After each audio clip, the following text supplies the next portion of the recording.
You heard Rachel talk about them being up 14 late in regulation, but then Nate scored 12 straight points to pull the Bulls back. Mid-range game, off the dribble, between the legs, get fouled on the three, and then gets the crowd involved and is able to go to the line and drop 3 free throws. I mean, while he's bringing them back into the game. And then this is what I really like. It's like a short game, his pull-up over the 7-footer, and then he denies on defense. He's playing all facets of the game right now. He's totally engaged. He's got his team locked in. Look at Thibodeau on the sideline. And now as he comes off the pick and roll, hits Boozer. Most guards in this situation, they pull up in the lane and they take the shot. They take the hero shot. Nate passes to the open man, and he just had a great game. How big was this play right here out of the timeout? Baseline drive, baseline drip, going for the win at home. Yes, and the follow-up by Noah. I mean, the baseline drive, baseline drift, was a great play.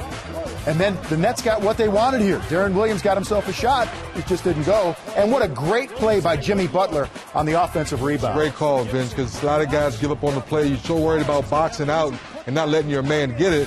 Jimmy Butler understanding time and situation. So we had to overtime, a 14-0 run. Eventually tied the game. We went to OT, and then it was Nate again. I mean, just going wild. They couldn't stop him. Darren's chasing him. Gets a little screen, and then back to Noah. Great interior passing. And Noah and Boozer definitely play well together. They pass the ball well inside, and, they both can finish around the basket, and they never get up. This was a huge play by Joe Johnson.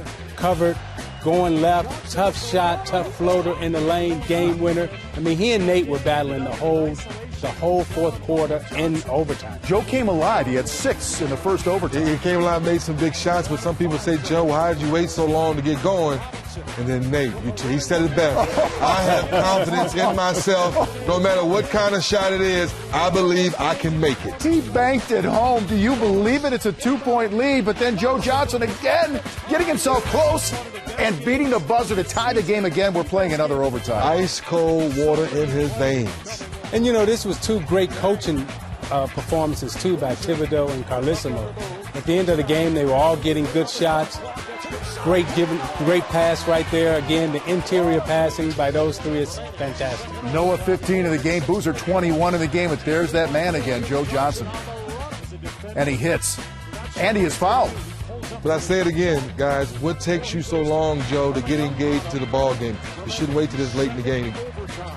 Chicago with the 1-point lead, and that was big. That's a 6th foul for Nate Robinson. He's out of the game, and a lot of people in Chicago had that kid's reaction. Hands to the head.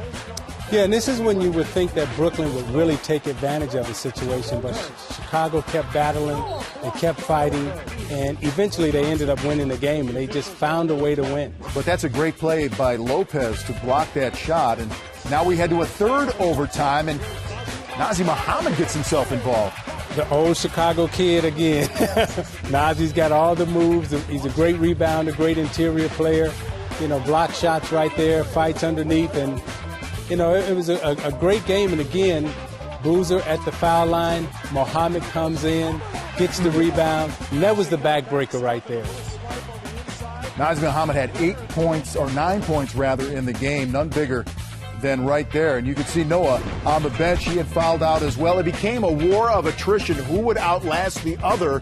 And as it turns out, Chicago had a little more fortitude in this game. 142-134 in 3 overtimes.